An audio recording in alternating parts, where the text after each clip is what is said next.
चलिए ये हम नया डेरिवेशन लेते हैं, एनर्जी स्टोर्ड इन कैपेसिटर। तो मैंने एक पैरेलल प्लेट कैपेसिटर लिया है, इसके ऊपर पॉजिटिव चार्ज, इसके ऊपर नेगेटिव चार्ज। डेफिनेटली ये किसी बैटरी से इसको मिला होगा पॉजिटिव चार्ज, ये कुछ इस तरीके से, और नेगेटिव चार्ज भी बैटरी के नेगेटिव टर्मिनल के थ्रू आया होगा, कुछ ऐसे। अब जैसे हमने पैरेलल प्लेट कैपेसिटर की दोनों प्लेट्स को बैटरी से कनेक्ट किया, तो हम लोग को पता है कि जो इलेक्ट्रिक फील्ड बनती है वो बनती है पॉजिटिव से निगेटिव की तरफ, कुछ इस तरीके से। यहाँ पे इलेक्ट्रिक फील्ड बनती है और एनर्जी जो स्टोर होती है पैरेलल प्लेट कैपेसिटर के प्लेट्स के बीच में, वो होती है in the form of electric field only. Okay, अब ये इलेक्ट्रिक फील्ड कैसे जनरेट हुई? इलेक्ट्रिक फील्ड जनरेट हुई एक्सटर्नल पोटेंशियल जब हमने इसके ऊपर अप्लाई किया, उसके कारण जैसे हमने एक्सटर्नल पोटेंशियल उसके ऊपर अप्लाई किया, तो इसके अंदर में जो है इलेक्ट्रिक फील्ड अपने को दिखने लगी और उसके अंदर एनर्जी स्टोर होगी। और इस इलेक्ट्रिक फील्ड के करस्पॉन्डिंग कुछ ना कुछ हम लोग चार्ज अज्यूम कर सकते हैं। मैं फिर से बोल रहा हूं, इस इलेक्ट्रिक फील्ड के करस्पॉन्डिंग कुछ ना कुछ चार्ज हम अज्यूम कर सकते हैं। ओके, अब हम लोग के पास में एक फॉर्मूला है, हम लोगों ने पढ़ा हुआ है, potential difference is equal to work done upon charge. ये हमारे पास में एक फॉर्मूला होता है। अब यहाँ पे चार्ज जो है, जैसे हम इसके ऊपर बैटरी अप्लाई करेंगे तो इसके बीच के जो मॉलिक्यूल्स है वो स्ट्रेच होते हैं ऐसे, बस मॉलिक्यूल स्ट्रेच हुए और अपना कैपेसिटर चार्ज, मॉलिक्यूल ऐसे हुए रिलैक्स हुए, हमारा कैपेसिटर डिस्चार्ज।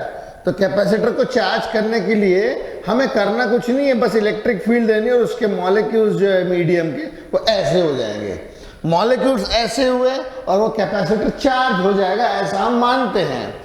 ओके, तो इसके लिए बैटरी कुछ ना कुछ तो काम करेगी, वर्क करेगी। और ये वैसे तो बहुत फास्ट प्रोसेस है, बहुत तेजी से मॉलिक्यूल्स ऐसे हो जाते हैं, मगर हम लोग भी इस छोटे से टाइम को भी छोटे छोटे इंटरवल्स में तोड़ेंगे और फिर उसके अंदर में हम लोग ऐसा एज्यूम करेंगे कि छोटा सा इलेक्ट्रिक फील्ड को जनरेट करने के लिए, छोटे से चार्ज को लाने के लिए हमें छोटा सा वर्क डन करना पड़ेगा, क्योंकि जैसे जैसे मॉलिक्यूल्स स्ट्रेच होता है वर्क डन भी चेंज होता है। तो यहाँ पे वेरिएबल वर्क है, तो हम लोग जो है इस फॉर्मूले का इस्तेमाल करके ऐसा लिख सकते हैं, delta Q delta W is equal to V into delta Q. ये मैंने कैसे लिखा है? Since V is equal to work done upon charge. ये वर्क डन किसका है? ये वर्क डन है मॉलिक्यूल्स को स्ट्रेच करने के लिए, मगर वो वेरिएबल वर्क है, इसीलिए हमने छोटा सा वर्क निकाला है छोटे से चार्ज के अलाइनमेंट के लिए। तो अपन लिखेंगे small work to store energy between the plates is given by this thing। अगर आपको पूरा का पूरा वर्क चाहिए तो इसे इंटीग्रेट करना पड़ेगा। फॉर एंटायर वर्क हम लोग क्या करेंगे? पूरे वर्क के लिए हम लोग करेंगे integration of delta W. Okay, मतलब पूरा वर्क पाने के लिए डेल्टा डब्ल्यू कुछ इस तरीके से। अच्छा, डेल्टा डब्ल्यू को हम लोग क्या लिख सकते हैं? V into delta Q, V into delta Q. हम लोग के पास में एक फॉर्मूला होता है Q is equal to C V, तो मैं यहां से ऐसा लिख सकता हूं V is equal to Q by C. अच्छा, कैपेसिटर ऑफ अ कैपेसिटी वो होती है कांस्टेंट। अगर आप उसको चेंज करना चाहते हो तो उसके प्लेट्स के बीच में कुछ इंसर्ट करो वो सब चीजें करने से कैपेसिटी जो है वो चेंज होती है, मगर कैपेसिटी एक फिजिकल पैरामीटर है तो वो कभी भी चेंज नहीं होता है किसी भी कैपेसिटर का। तो 1/c आ जाएगा कॉमन बाहर, और ये Q डेल्टा Q। ओके, अच्छा अब इसको अगर हम इंटीग्रेट करेंगे, ये हो जाएगा Q का पावर 1 है तो ये हो जाएगा Q का पावर 2/2, मतलब आ जाएगा 1/2 Q²/c। ये मिल गया मुझे वर्क। अब ये वर्क किसने किया? ये वर्क किया बैटरी ने। This work is done by battery and this work will be stored in the form of potential energy. This work done by battery is stored in capacitor in the form of energy. तो energy stored, जो अपना derivation है, energy stored in capacitor, U को से हम denote करते हैं, this will be equal to, ये कैपिटल U है, U, this will be equal to 1/2 Q²/c। ये तो आ गया पहला फॉर्मूला। अब यहां पे अगर मैं Q की जगह पे CV रखूं, पुट Q की जगह पे CV, तो हमें क्या मिलेगा? Energy will be equal to 1/2 Q is equal to CV का स्क्वायर अपॉन C। तो एनर्जी मिल जाएगी 1/2 CV²। ये C का स्क्वायर हो जाएगा, उसमें से एक C कट जाएगा तो CV² हमारे पास बचेगा। अच्छा, अगर Q is equal to CV में यहां पे रख दूं तो मेरे पास QV भी आ सकता है फॉर्मूला। यहां पे अगर पुट करूं CV is equal to Q, तो अपने को एनर्जी का फॉर्मूला मिल जाएगा 1/2 Q into C, Q into V। Okay, CV हो गया Q और एक जो V बचेगा वो ये रहा। ओके, तो ये 3 फॉर्मूले हम लोग इस्तेमाल करते हैं और ये वाला फॉर्मूला काफी ज्यादा यूज होता है। खैर पता तो तीनों ही होने चाहिए, मगर ½ CV² ज्यादा फॉर्मूला चलता है। 1/2 CV² ज्यादा चलने वाला फॉर्मूला है। तो चलिए, ये वाला डेरिवेशन तो यहां पे फिनिश, ठीक है। मगर इसी डेरिवेशन में एक थोड़ा सा एडवांसमेंट है। ये हमने एनर्जी निकाली है capital U, energy stored in the capacitor. Okay, अगर इसी एनर्जी को हम लोग रीराइट करें तो हम लोग जो है थोड़ा सा इसका एक और एडवांस फॉर्मूला डिराइव करेंगे, जरा देखेंगे। मैं वो एनर्जी जो होती है उसे कहते हैं energy density. Energy density, energy density का जो फॉर्मूला होता है वो होता है energy density the energy stored per unit volume. Energy density is equal to energy stored per unit volume. इसे हम लोग कहते हैं एनर्जी डेंसिटी। इसको हम लोग स्मॉल u से डिनोट करते हैं, ध्यान रहे ये स्मॉल u से डिनोट किया जाता है, और जबकि ये कैपिटल U ये एनर्जी है, ये एनर्जी डेंसिटी है। मतलब एनर्जी कितनी ठूस ठूस के भरी गई है वो ये बताएगा, और ये बताएगा एनर्जी कितनी है एनर्जी, वो कैपिटल U, और स्मॉल u बताएगा एनर्जी कितनी ठूस ठूस के भरी गई है किसी भी सिस्टम के अंदर में। तो एनर्जी डेंसिटी हम लोग निकालते हैं U is equal to capital U per unit volume. अब इस वॉल्यूम में इसमें क्या है, अब देखिए इसका जो एरिया ऑफ प्लेट्स जो होता है वो एरिया ऑफ प्लेट्स होता है कैपिटल ए, और डिस्टेंस बिटवीन प्लेट्स जो होती है वो डी होता है। तो इनके बीच का जो एरिया होगा, इसके बीच का एरिया, एरिया इनटू डिस्टेंस, तो ये जो है area into distance between plates, ये होती है एनर्जी डेंसिटी। ओके, अब चलिए ये तो मैं एक फॉर्मूला मान लेता हूं। इसके बाद मैं यूज करता हूं ये वाला formula, capital U is equal to capital U, using this relation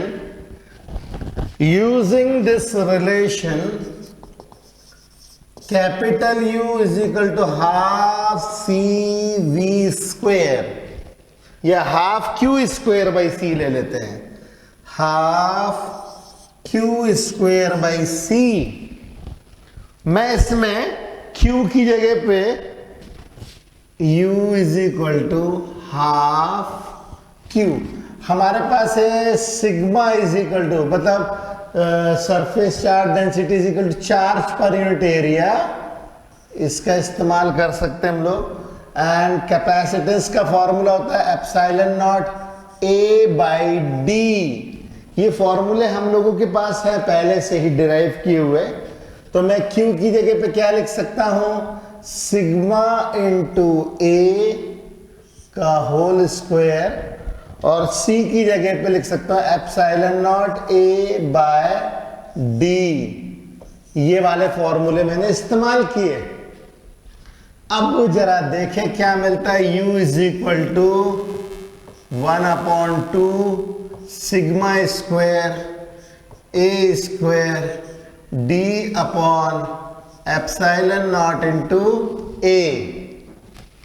okay, तो अब इसमें ये A से कट गया A, ठीक है, A से कट गया A, और हमारे पास एक फॉर्मूला और है, sigma electric field is equal to sigma upon epsilon not. Parallel plate capacitor के लिए ही फॉर्मूला होता है, तो मैं यहां पे सिग्मा को लिख सकता हूं electric field into epsilon not. तो अगर मैं ऐसा लिखूंगा तो क्या मिलेगा जरा देखें, सिग्मा की जगह पे लिखेंगे electric field into epsilon naught का square A into D divided by epsilon naught. Okay, अब मैं ये A इंटू डी इसके नीचे ले आता हूं, capital U divided by A into D, this will be equal to 1/2 E square epsilon not square upon epsilon not. अब हम ये देख सकते हैं ये एनर्जी पर यूनिट वॉल्यूम है, मतलब ये एनर्जी डेंसिटी हो गई, करेक्ट। तो ये energy density small u will be equal to 1/2 E इस एप्सिलॉन नॉट E स्क्वायर। अब जरा ध्यान से समझिए, एनर्जी और एनर्जी डेंसिटी ये दोनों अलग अलग टर्म्स है। एनर्जी आपको ये बताएगी कि कितनी इसके अंदर में एनर्जी है, मगर एनर्जी डेंसिटी बताएगा कि इस कैपेसिटर में कितनी ठूस ठूस के एनर्जी भरी गई है। क्योंकि देखिए जितनी ज्यादा एनर्जी ठूस ठूस के भरी जाएगी, मतलब उसके अंदर में साइज छोटा होगा मगर कैपेसिटी ज्यादा होगी। मगर केवल एनर्जी बता देने से हम लोग को ये समझ में नहीं आएगा कि ये इसका साइज कितना है, मगर एनर्जी डेंसिटी से हमें ये भी पता चल जाएगा कि ये एनर्जी कितने वॉल्यूम में है कैपेसिटर के। तो एनर्जी डेंसिटी ज्यादा बेहतर है। और इस चीज का ध्यान रहे कि ये फॉर्मूला वैसे हम लोग पैरेलल प्लेट कैपेसिटर के लिए डिराइव किया है, मगर ये रिलेशन हम हर तरीके के इलेक्ट्रिकल सिस्टम के लिए इस्तेमाल कर सकते हैं। मैं लिख देता हूं, दो THOUGH, दो we derived this relation for parallel plate capacitor, but we can use this relation for any type of electrical system में हर जगह पे हम लोग ये फॉर्मूले का इस्तेमाल कर सकते हैं। ठीक है, जब हम इलेक्ट्रोमैग्नेटिज्म पढ़ेंगे, इलेक्ट्रिसिटी और मैग्नेटिज्म को क्लब करेंगे, तब एनालॉजी के लिए ये फॉर्मूला जम के इस्तेमाल होगा। ये वाला फॉर्मूला, ये इलेक्ट्रिकल एनर्जी होती है stored in the form of electric field, और ये फॉर्मूला वैसे हमने पैरेलल प्लेट कैपेसिटर के लिए इस्तेमाल किया है, मगर ये फॉर्मूला हम किसी भी तरीके के इलेक्ट्रिकल सिस्टम के लिए यूज कर सकते हैं। ओके, तो फटाफट अब ये दोनों डेरिवेशंस लिखिए, फिर हम आगे के न्यूमेरिकल्स देखेंगे। चलिए जी, अब हम इसी के ऊपर बेस जो है कुछ न्यूमेरिकल्स करें, जो भी हम लोगों ने फॉर्मूला डिराइव किया है एनर्जी डेंसिटी का और energy stored in a capacitor का। दो क्वेश्चंस हैं 2.10 एंड 2.26, उसी के ऊपर बेस्ड। तो 2.10 क्वेश्चन है 12 picofarad capacitor is connected to 50 volt battery, how much electrostatic energy is stored in a capacitor? जो सीधा सीधा क्वेश्चन है। इस क्वेश्चन में कैपेसिटेंस दिया हुआ हम लोग को 12 पिकोफैराड, मतलब 12 into 10 to the power -12 farad, और बैटरी वोल्टेज अपने को दिया है जिससे चार्ज किया है 50 वोल्ट्स। तो हम लोग के पास में एनर्जी का फॉर्मूला होता है हाफ CV², हाफ C है 12 into 10 to the power -12 picofarad, और वोल्टेज है 50 वोल्ट्स, इसका स्क्वायर तो हो जाएगा 6 into 10 to the power -12 into 5 5 = 25 00, 25 into 6 150 00 into 10 to the power -12, तो 1.5 into 10 to the power -8 joule, 1.5 into 10 to the power -8 joule.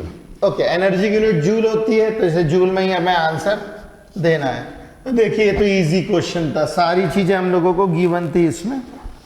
दूसरा question है 2.26 क्वेश्चन है the plates of a parallel plate capacitor have an area of 90 centimetre square.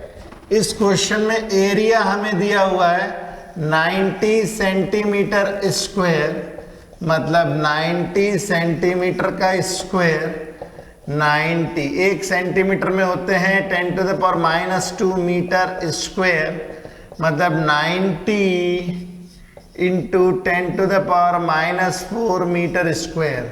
और जो लोग comfortable है direct यहां से यहां लिख सकते हैं, कोई दिक्कत नहीं है। 1 सेंटीमीटर स्क्वायर में 10 to the power -4 metre square होते हैं। बहुत से लोगों को नहीं निकालते आता है, इसलिए मैंने बताया। Okay, separated by a distance of 2.5 mm, मतलब डिस्टेंस बिटवीन प्लेट दी हुई है 2.5 मिलीमीटर, मतलब 2.5 into 10 to the power -3 metre. ये भी हो गया भाई। The capacitor is charged by connecting it to a 400 volt supply. Potential difference 400 volts है, जिससे इसको चार्ज किया है कैपेसिटर से। ये तो गिवन चीजें इन्होंने दे दी। फिर इसमें ए पार्ट में बोल रहा है how much electrostatic energy is stored in a capacitor. Capacitor के अंदर में कितनी एनर्जी स्टोर होगी वो बोल रहा है अपने पास। तो एनर्जी स्टोर्ड जो है वो कैसे निकालेंगे ये मैं बताता हूं। एनर्जी स्टोर्ड मतलब कैपिटल यू, इसके हमारे पास तीन फॉर्मूले हैं, half C V square, half Q square by C और हाफ क्यू इंटू वी। तो अब इसमें सी तो चाहिए ना हमें, तो कैपेसिटेंस तो निकालनी पड़ेगी। देखिए, तो सबसे पहले जो है हम लोग कैपेसिटेंस निकालते हैं। कैपेसिटेंस निकालने के लिए epsilon not A by D का फॉर्मूला हमारे पास होता है। तो 8.85 into 10 to the power minus 12, A की वैल्यू होती है 90 into 10 to the power minus 4 upon D, D की वैल्यू है 2.25 into 10 to the power minus 3। इसको सॉल्व करेंगे तो आ जाएगा 3.186 into 10 to the power minus 11 farad. ये आ गई इसकी कैपेसिटेंस। अब मैं एनर्जी स्टोर्ड निकाल सकता हूं। एनर्जी स्टोर्ड का फॉर्मूला होता है हाफ सी वी स्क्वायर। तो हाफ सी वी स्क्वायर के फॉर्मूले से हाफ सी की वैल्यू है 3.186 into 10 to the power minus 11 into V है 400 वोल्ट्स का स्क्वायर। इसको सॉल्व करेंगे तो हम लोग को मिलेगा 2.25 into 10 to the power minus 6 joule, मतलब 2.25 माइक्रो जूल। ये आ गई एनर्जी। फिर इसमें बी पार्ट में, इसी क्वेश्चन के बी पार्ट में है, बोल रहा है view this energy as stored in the electrostatic field between the plates, obtain the energy per unit volume u, small u. मतलब ये जो स्मॉल यू जो है मतलब एनर्जी डेंसिटी। एनर्जी डेंसिटी का जो फॉर्मूला है वो डिराइव करना है इस क्वेश्चन में, जो हम लोग डिराइव कर चुके हैं। तो इसके डेरिवेशन को बताना है और इसके आगे बोल रहा है hence arrive at the relation between you and the magnitude of electric field E between the plates. तो हम लोगों ने यू की वैल्यू निकाल रखी है half epsilon not E square. ये हम लोग को डिराइव करना है। ओके, अब इसकी वैल्यू भी निकालनी है। तो ये तो हमें बहुत अच्छे से मालूम है, यू होता है capital U per unit volume. मतलब capital U per unit volume मतलब area into distance between the plates. Capital U तो हम लोग निकाल चुके हैं 2.25 into 10 to the power minus 6।